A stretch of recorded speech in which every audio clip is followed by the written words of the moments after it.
Bonsoir à tous, ravi de vous accompagner en cette fin de week-end dominée par l'actualité sportive.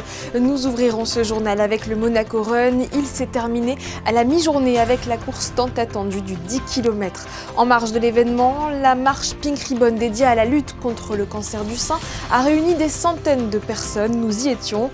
À la ZAC Saint-Antoine, le top 12 de gym a tenu toutes ses promesses. Monaco sort vainqueur de la rencontre face à Valoris, triple champion de France. Compte rendu à suivre. Nous accueillerons ensuite Arnaud Cohen. L'ancien journaliste de Monaco Matin nous présentera son tout premier livre, Dans la tête d'un papa, une ode à la paternité. Enfin, un peu de cinéma. Nous présenterons le prochain film à l'affiche du Théâtre des Variétés, Septembre sans attendre, une comédie dramatique franco-espagnole. Jour 2 du Monaco Run, avec le soleil cette fois, des milliers de coureurs se sont élancés du Port Hercule ce matin. Une course de 5 km et une de 10 était proposée aux courageux. Retour sur cette journée riche en records avec Gaëtan Lebrun et Arnaud Humbert. Ce dimanche matin, 1400 coureurs ont pris le départ des épreuves du 10 km et du 5 km, les deux épreuves emblématiques de la Monaco Run Gramaglia. Dès 8h40, c'est la Kenyane Faith Kipyegon, triple championne olympique du 1500 mètres, qui a ouvert le bal en courant seule le 10 km en seulement 29 minutes et 48 secondes pour ses débuts dans cette catégorie. I just wanted to run under 30 minutes and I've achieved it, and it's my first road running 10K, so I'm happy about the result, and the race was good. I enjoyed so much, and hopefully I'm going back home with some experience and enjoying the moments, yes. À la suite de la performance historique de la Kenyane, s'est tenu le départ officiel du 10 km, où professionnels comme amateurs ont pris part à la course. Chez les hommes, c'est le Marocain Abdellah Kertoum qui s'est imposé en établissant un nouveau record en 30 minutes et 26 secondes. Et chez les femmes, c'est la Hongroise Edith Filo qui a dominé l'épreuve en 37 minutes et 44 secondes. I tried my personal best, but the truth was a bit hot weather for me, so not today the personal best, but it was really nice. I always can run with somebody, and it's really important to me. I always catch a man and I follow these guys, and the weather was perfect, a bit hot for me, but the course was really perfect, flat and flat, so really good. Le cours ça passe bien, même le parcours ça va, et ça va pour moi. Aujourd'hui c'est un peu chaud, mais ça va. 5 km la dernière, il passe pas vite parce que je fatigue un peu. Mais la prochaine course, Inch'Allah, je fais un bon chrono, Inch'Allah. Il y a des athlètes de niveau un peu, mais ça passe, ça va. Le 15 km premier, il passe vite, mais 15 que... La journée s'est achevée avec le 5 km, remporté par le néerlandais Tim van der Bert, en 13 minutes 25 secondes, qui devance son compatriote Rohan Zilderman de seulement 3 petites secondes. Et alors que les derniers coureurs du 10 km passaient la ligne d'arrivée, juste à côté, l'association Pink Ribbon Monaco tenait sa traditionnelle marche solidaire. Une 15e édition axée sur la prévention. Théo Schumer et Marie-Ève Béhet se sont mêlés aux participants, tous de rose vêtus. Plusieurs centaines de personnes ont répondu à l'appel annuel de Pink Ribbon pour sa traditionnelle marche solidaire du Monaco Run. Soutenir la lutte contre le cancer du sein, une cause qui tient à cœur et qui, grâce aux fonds récoltés aujourd'hui, permettra de renforcer le travail autour de la prévention. Et tous les fonds récoltés par la marche vont directement soutenir la recherche scientifique menée par le docteur Florent Hugonnet au centre hospitalier Princesse Grace pour rechercher le dépistage du cancer du sein lobulaire. Mais cette année, c'est énorme. Le monde est fabuleux et on a hâte de donner le départ là maintenant. 3, 2, 1.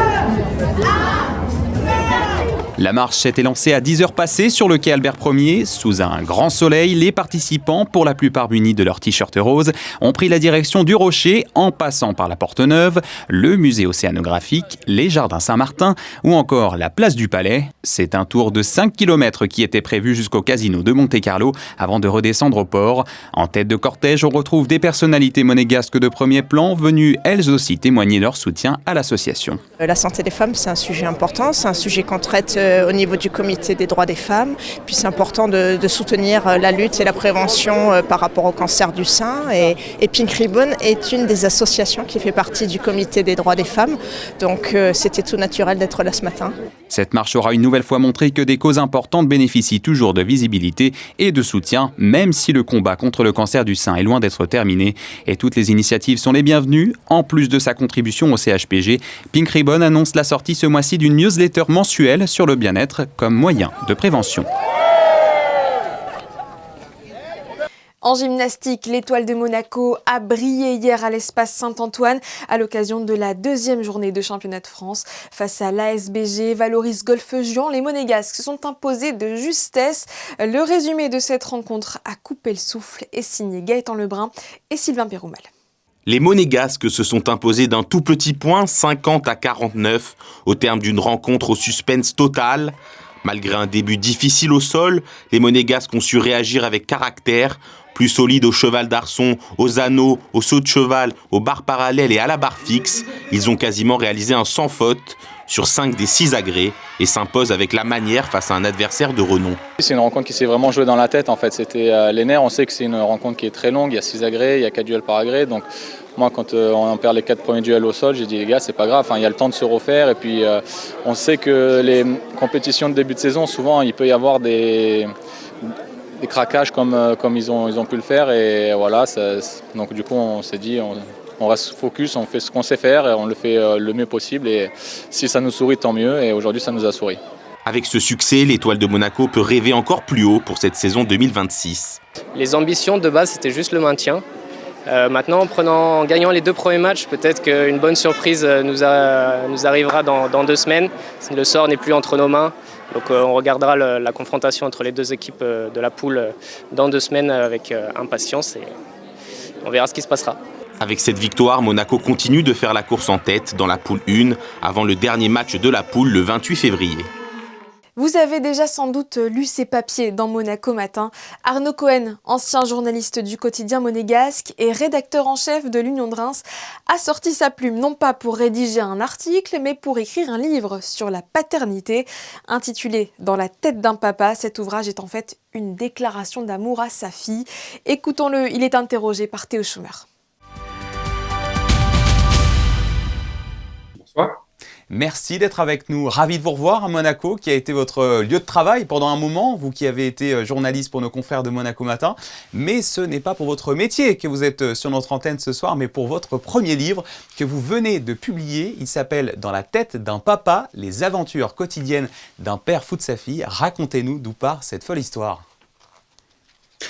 Au départ, ça ne devait pas être un livre. Au départ, quelques semaines, une quinzaine de jours avant l'accouchement de ma femme, on s'est retrouvés dans un restaurant sur les hauteurs de Saint-Laurent-du-Var. Et pour une raison que j'arrive toujours pas à m'expliquer, j'ai eu envie d'écrire des moments, des pensées. Mais franchement, je savais pas du tout pourquoi j'avais cette pulsion d'écriture.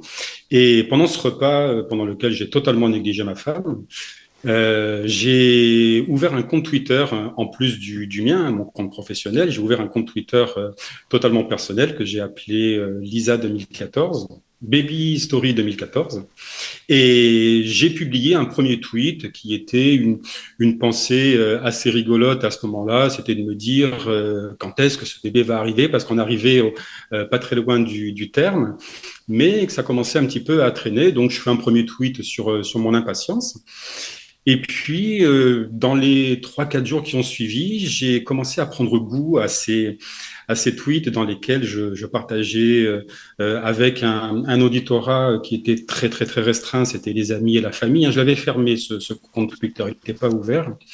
Et j'ai commencé à partager des pensées sur les moments que je vivais avant la grossesse, avant l'accouchement de la petite. Et puis finalement, j'ai écrit beaucoup plus qu'un seul tweet par jour. J'en ai écrit, je ne sais plus combien, 2500 sur l'ensemble de l'année. Voilà, et justement, ces épisodes, vous les avez classés en grandes périodes qui ont donc donné vos chapitres. Oui. Donc, on a le chapitre de la naissance, on a aussi la crèche, la musique. Donc, ça, c'est vraiment la première année d'une petite fille. Quand vous revoyez tout ce fil, toute cette histoire, qu'est-ce que vous vous dites avec le recul ? C'est amusant que vous me disiez ça parce que il s'est passé entre le moment où je les ai écrits et le moment où je les ai relus, il s'est passé 10 ans. Il s'est passé 10 ans parce qu'en fin de compte, au bout de 10 ans, ma fille a donc allé s'apprêter à fêter ses 10 ans. Et je me suis dit, tiens, c'est vrai que j'avais ce truc-là que j'avais fait, pourquoi je lui offrirais pas ça? Parce qu'en plus, c'est une folle de lecture, et je me suis dit, tiens, ça peut peut-être l'amuser. Donc, j'ai fait à ce moment-là un grand copier-coller de ce texte, je l'ai mis en forme, je l'ai imprimé à mes frais. Il y a des sites sur Internet qui permettent de faire des livres comme ça à compte d'auteur. Et l'année dernière, pour ses 10 ans, je lui ai offert ce bouquin. Elle l'a lu, elle l'a dévoré, elle a adoré. Ma femme également. Et puis, je l'ai passé à quelques personnes dans mon entourage, et notamment deux amis journalistes. Et l'un des deux me dit mais Arnaud, c'est top ce truc. Je lui dis c'est top, mais je me vois mal publier ce genre de choses. Il me dit mais si, parce qu'en fait ce que tu racontes, c'est universel. Ce journaliste, il a aujourd'hui 70 ans. Il me dit je me souviens exactement d'avoir ressenti les mêmes choses il y a 50 ans. Et c'est là où je me suis dit peut-être que ça vaut quelque chose. Et donc, c'est dans cette année de réflexion où je me suis dit, tiens, pourquoi pas? Alors, du coup, j'ai repris tout ce texte. Je l'ai énormément retravaillé parce que les tweets sont authentiques, mais il y avait, comme je les écrivais dans des conditions assez rapides, ou alors le soir très tard, et il y avait pas mal de coquilles. Donc, j'ai retravaillé tous les tweets. J'ai enlevé certains qui n'avaient aucun sens, qu'on ne comprenait pas trop avec le recul. Et donc, ça a donné ce texte. Et pour répondre à votre question, c'est à ce moment-là seulement que je me suis rendu compte que c'était intéressant. Je me suis marré en le relisant, en le corrigeant. Et bien évidemment, il a fallu que je le complète parce qu'on ne peut pas faire un livre avec uniquement une série de tweets. Ça n'existe pas et puis ça n'a pas de sens. Donc, l'été dernier, j'ai rédigé un long prologue, j'ai rédigé une conclusion, j'en ai profité d'ailleurs pour rédiger une lettre à ma fille. Je me suis dit, tiens, ça me donne envie, 11 ans plus tard, de lui écrire. Et puis voilà, ça a donné le bouquin. En tout cas, merci beaucoup Arnaud Cohen d'être passé nous voir pour nous parler de ce livre, peut-être le premier, très touchant, dans la tête d'un papa, les aventures quotidiennes d'un père fou de sa fille aux éditions du Net. Et on le recommande vivement. Merci à vous. Merci à vous. Merci. Nous vous proposons à présent de remonter le temps pour nous rendre en 1926, il y a tout juste 100 ans. À la médiathèque Caroline, une conférence sur le Monaco des années folles a été organisée par l'Alliance française qui a vu le jour à cette période-là justement. Fabien Monia et Lionel Bernardi y ont assisté. 1926-2026, un centenaire sépare ces deux dates. L'Alliance française de Monaco a organisé une conférence en partenariat avec la médiathèque Caroline et la Fédération des groupements français de Monaco. L'orateur était le responsable du fonds patrimonial à la médiathèque, Alain Bottaro, et la thématique, l'année 1926, Monaco des années folles, entre modernité artistique et incertitude politique. Cette décennie d'années folles, si c'est un rayonnement, un foisonnement dans la création artistique, il y a des questions qui se posent à Monaco et que je vais exposer. L'évolution politique et la constitution monégasque qui se pose, et aussi en contrepoint à la modernité et au cosmopolitisme de Monte-Carlo, la question de l'identité culturelle monégasque. Pour célébrer son centenaire, l'Alliance française de Monaco organise des événements tout au long de l'année. En septembre, il y aura une conférence de Bruno de Sessol sur le libéralisme chez les grands auteurs français. Ensuite, une conférence-concert très remarquable, puisqu'elle va être animée par le prince Ludovic de Polignac, qui présentera notamment les œuvres d'Armande de Polignac, qui est une musicienne et compositrice de la fin du XIXe siècle. Et enfin, nous terminerons le 3 novembre par une conférence de l'académicien et historien Pascal Horry, qui parlera de René Blum à Monaco. Et plus proche dans le temps, le 9 mars, une exposition sera organisée à la Maison de France avec une centaine de dessins grand format de Virginie Broquet sur les grands classiques de la littérature française, mis à la portée de la jeunesse. C'est le rituel du dimanche, on parle cinéma avant de se quitter. Fabien Monia n'a pas retrouvé le directeur de l'Institut audiovisuel Vincent Vatrican, mais l'un de ses collaborateurs, Jacques Kermabon. Le programmateur associé présente le prochain film à l'affiche du Théâtre des Variétés, Septembre sans attendre, de Jonas Trueba. Jacques Kermabon, bonsoir. Bonsoir. Aujourd'hui, nous parlons du film franco-espagnol, Septembre sans attendre. Déjà, de quoi parle ce film? Quelle est l'histoire? Alors, c'est une histoire un petit peu étrange. En fait, c'est un pari, une décision qu'un couple prend, un jeune couple prend, de dire on va se séparer. Et en fait, quand le film commence, ils décident de se séparer, mais on ne sait pas pourquoi vraiment. C'est quelque chose qui reste dans le flou. Et ils disent, oui, mon père disait, et ça m'a marqué dans ma jeunesse, pourquoi on fête seulement les mariages, on devrait aussi fêter les séparations. Et donc ils disent, on va faire une fête pour notre séparation. Et ils font le tour des amis comme ça pour leur annoncer leur séparation. Et ils se retrouvent confrontés à des amis complètement atterrés parce que ça fait des années qu'ils sont ensemble. Et le film va évoluer comme ça petit à petit au gré des rencontres jusqu'à un final que je ne vais pas dévoiler maintenant, mais qui est une surprise pour le spectateur, mais qui était aussi d'ailleurs une surprise pour le réalisateur parce qu'il ne savait pas vraiment comment il allait terminer son film. Ils l'ont fait au fur et à mesure? Ils ont écrit les dialogues, tout ça au fur et à mesure? Il y avait des choses qui étaient écrites et puis des choses qui ont été écrites petit à petit, et la fin, ils ne savaient pas vraiment comment ça allait se profiler. Ce sont des personnages qui travaillent dans le cinéma, les protagonistes, et ils sont en train de terminer un film, de monter un film. Et on comprend, au bout d'un moment, que le film qu'ils sont en train de monter, c'est le film qu'on est en train de voir. D'accord. Donc il y a comme ça une interaction entre le cinéma et la vie, entre c'est ce qui donne une partie. Enfin, c'est pas le champ principal du film. Le champ principal du film, c'est une espèce de légèreté.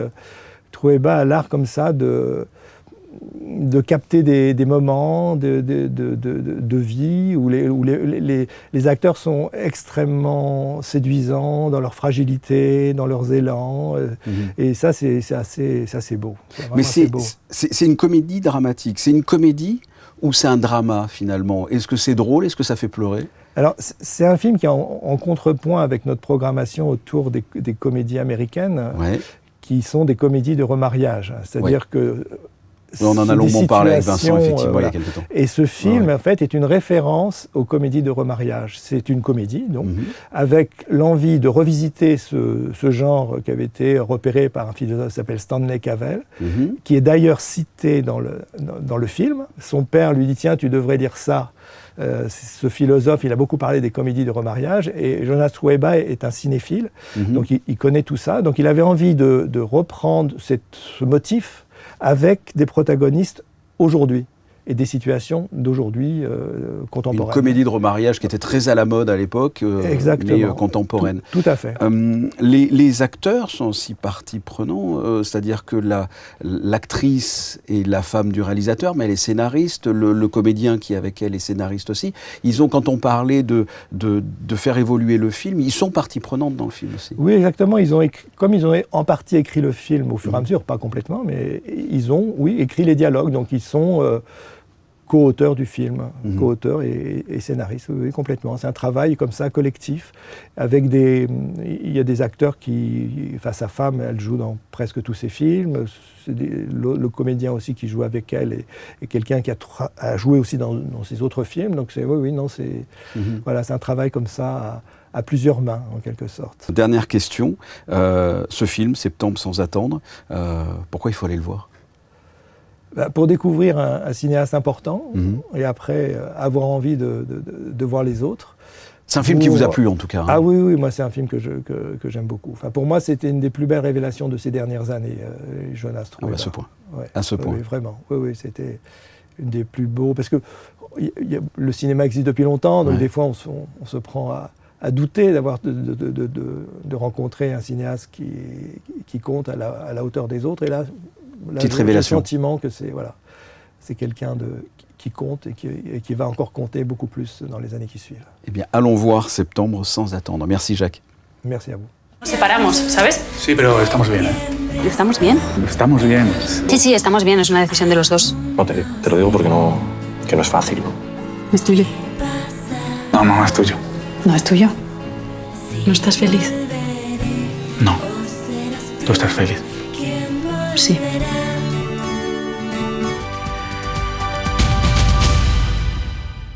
C'est déjà la fin de cette édition, merci de l'avoir suivi. Dans un instant, la météo présentée par Théo Schumer.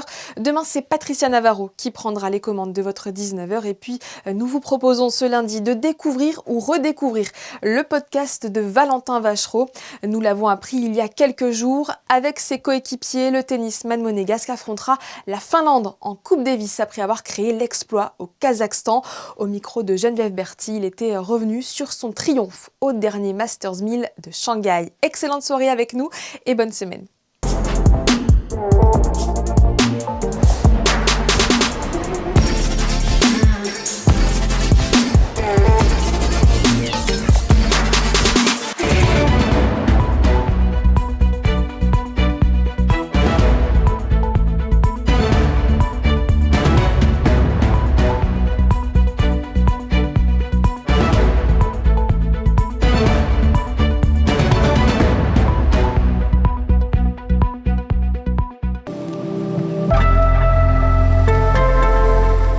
Bonsoir à tous, des conditions encore douces pour demain avec un ciel à moitié nuageux à prévoir en matinée qui pourra se découvrir un peu plus l'après-midi.